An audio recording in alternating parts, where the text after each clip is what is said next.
Aladdin Story 8.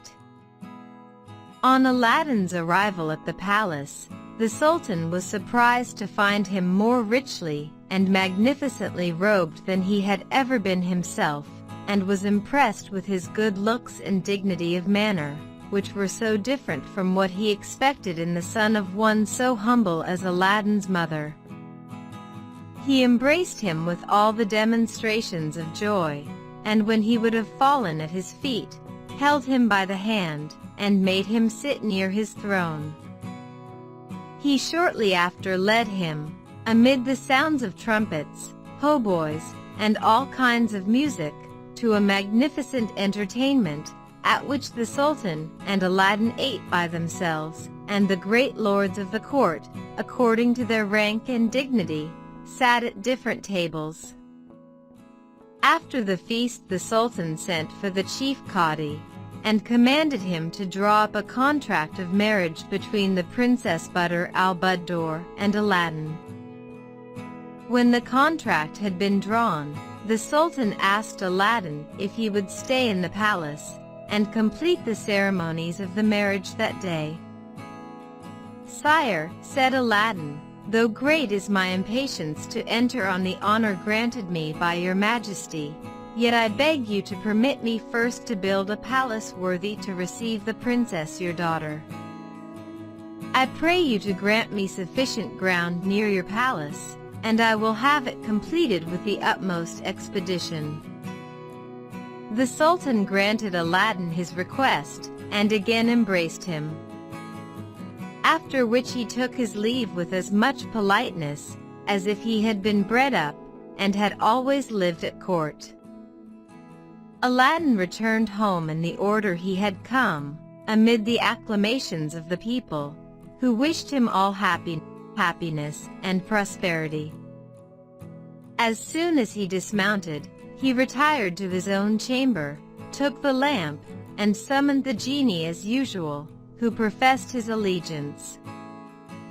"Genie," said Aladdin, "build me a palace fit to receive the Princess Badr al-Buddoor.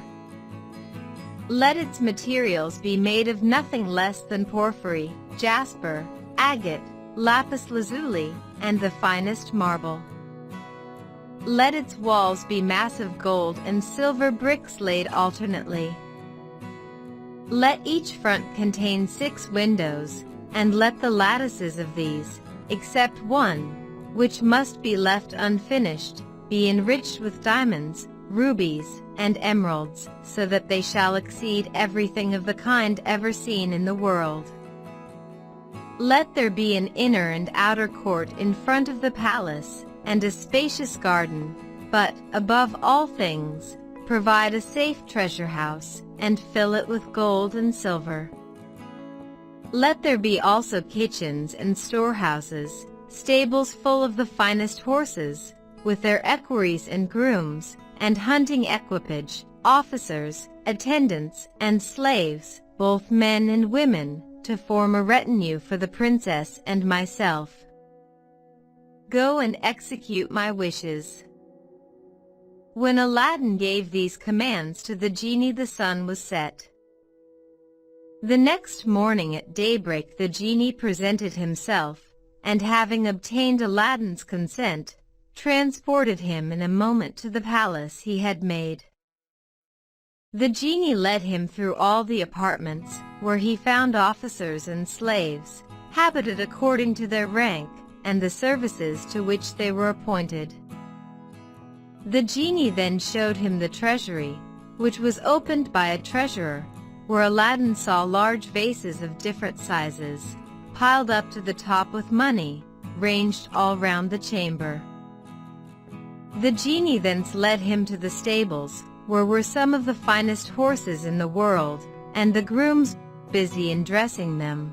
From thence they went to the storehouses, which were filled with all things necessary, both for food and ornament. When Aladdin had examined every portion of the palace, and particularly the hall with the 24 windows, and found it to far exceed his fondest expectations, he said, "Genie, there is one thing wanting a fine carpet for the princess to walk upon from the sultan's palace to mine. Lay one down immediately." The genie disappeared, and Aladdin saw what he desired executed in an instant. The genie then returned and carried him to his own home. When the sultan's porters came to open the gates, they were amazed to find what had been an unoccupied garden filled up with a magnificent palace, and a splendid carpet extending to it all the way from the sultan's palace. They told the strange tidings to the Grand Vizier, who informed the Sultan, who exclaimed, It must be Aladdin's palace, which I gave him leave to build for my daughter. He has wished to surprise us, and let us see what wonders can be done in only one night." Aladdin, on his being conveyed by the genie to his own home, requested his mother to go to the Princess Badr al-Budur, and tell her that the palace would be ready for her reception in the evening. She went, attended by her women slaves, in the same order as on the preceding day. Shortly after her arrival at the princess's apartment, the Sultan himself came in, and was surprised to find her, whom he knew as his suppliant at his divan in such humble guise, to be now more richly and sumptuously attired than his own daughter. This gave him a higher opinion of Aladdin, who took such care of his mother, and made her share his wealth and honors. Shortly after her departure, Aladdin, mounting his horse, and attended by his retinue of magnificent attendants, left his paternal home forever, and went to the palace in the same pomp as on the day before. Nor did he forget to take with him the wonderful lamp, to which he owed all his good fortune, nor to wear the ring which was given him as a talisman. The Sultan entertained Aladdin with the utmost magnificence, and at night, on the conclusion of the marriage ceremonies, the princess took leave of the Sultan her father. Bands of music led the procession, followed by 100 state ushers, and the like number of black mutes, in 2 files, with their officers at their head. 400 of the Sultan's young pages carried flambeaux on each side, which, together with the illuminations of the Sultan's and Aladdin's palaces, made it as light as day. In this order the princess, conveyed in her litter, and accompanied also by Aladdin's mother, carried in a superb litter, and attended by her women slaves, proceeded on the carpet, which was spread from the Sultan's palace to that of Aladdin. On her arrival, Aladdin was ready to receive her at the entrance, and led her into a large hall, illuminated with an infinite number of wax candles, where a noble feast was served up. The dishes were of massy gold, and contained the most delicate viands. The vases, basins, and goblets were gold also, and of exquisite workmanship, and all the other ornaments and embellishments of the hall were answerable to this display. The princess, dazzled to see so much riches collected in one place, said to Aladdin, "I thought, Prince, that nothing in the world was so beautiful as the Sultan my father's palace, but the sight of this hall alone is sufficient to show I was deceived." When the supper was ended, there entered a company of female dancers, who performed, according to the custom of the country, singing at the same time verses in praise of the bride and bridegroom. About midnight Aladdin's mother conducted the bride to the nuptial apartment, and he soon after retired. The next morning the attendants of Aladdin presented themselves to dress him, and brought him another habit, as rich and magnificent as that worn the day before.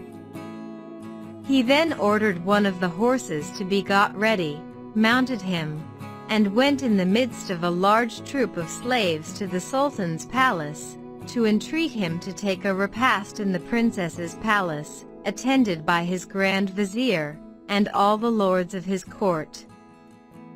The Sultan consented with pleasure, rose up immediately, and, preceded by the principal officers of his palace, and followed by all the great lords of his court, accompanied Aladdin.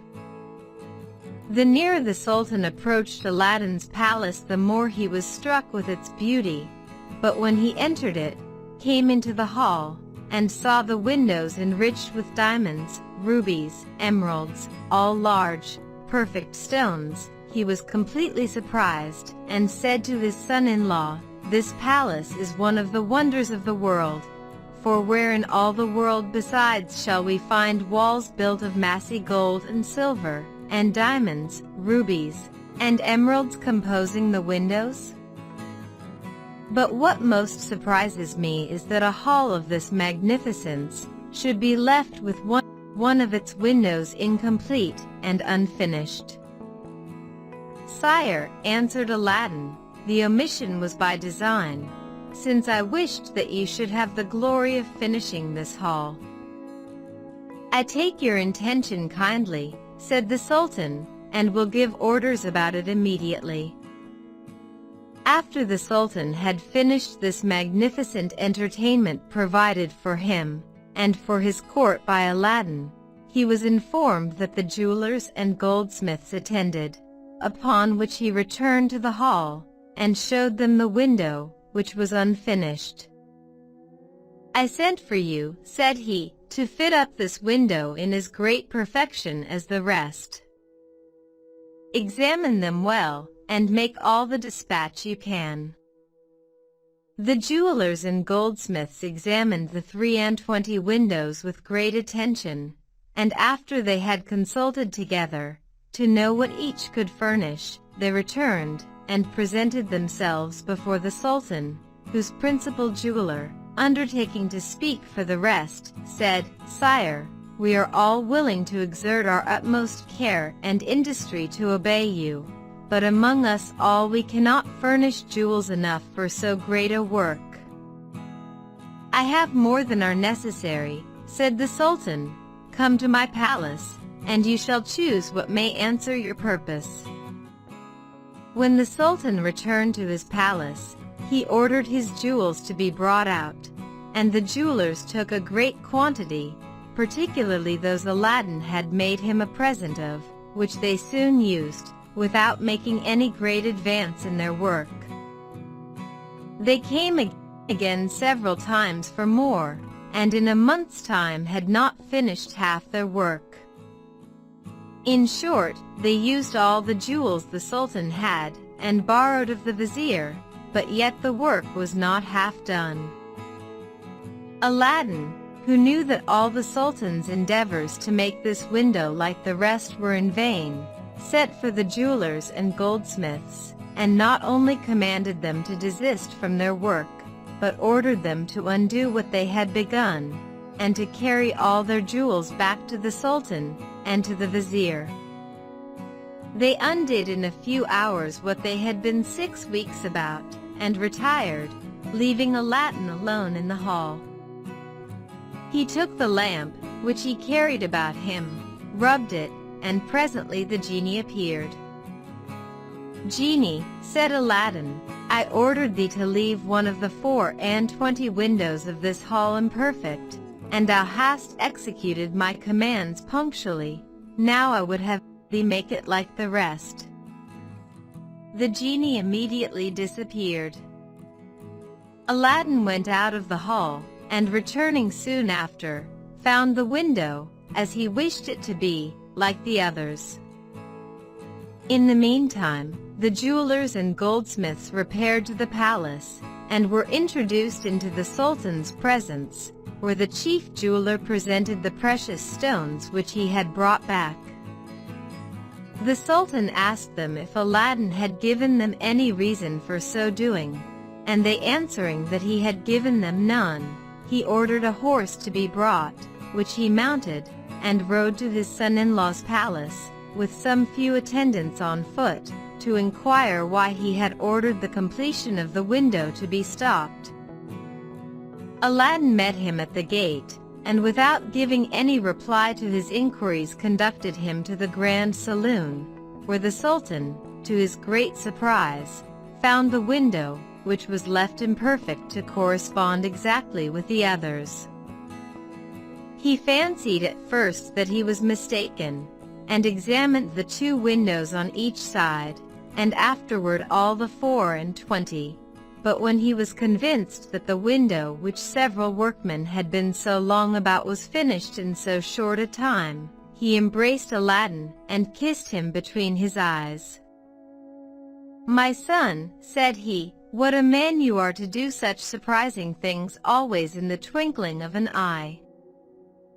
There is not your fellow in the world. The more I know, the more I admire you." The Sultan returned to the palace, and after this went frequently to the window to contemplate and admire the wonderful palace of his son-in-law. Aladdin did not confine himself in his palace, but went with much state, sometimes to one mosque, and sometimes to another, to prayers, or to visit the Grand Vizier, or the principal lords of the court. Every time he went out, he caused 2 slaves, who walked by the side of his horse, to throw handfuls of money among the people as he passed through the streets and squares. This generosity gained him the love and blessings of the people, and it was common for them to swear by his head. Thus Aladdin, while he paid all respect to the Sultan, won by his affable behavior and liberality the affections of the people. Aladdin had conducted himself in this manner several years, when the African magician, who had for some years dismissed him from his recollection, determined to inform himself with certainty whether he perished, as he supposed, in the subterranean cave or not. After he had resorted to a long course of magic ceremonies, and had formed a horoscope by which to ascertain Aladdin's fate, what was his surprise to find the appearances to declare that Aladdin, instead of dying in the cave, had made his escape, and was living in royal splendor, by the aid of the genie of the wonderful lamp. On the very next day, the magician set out and traveled with the utmost haste to the capital of China, where, on his arrival, he took up his lodging in a khan. He then quickly learned about the wealth, charities, happiness, and splendid palace of Prince Aladdin. Directly he saw the wonderful fabric, he knew that none but the genies, the slaves of the lamp, could have performed such wonders, and piqued to the quick at Aladdin's high estate, he returned to the khan. On his return he had recourse to an operation of geomancy to find out where the lamp was, whether Aladdin carried it about with him, or where he left it. The result of his consultation informed him, to his great joy, that the lamp was in the palace. "Well," said he, rubbing his hands in glee, "I shall have the lamp, and I shall make Aladdin return to his original mean condition."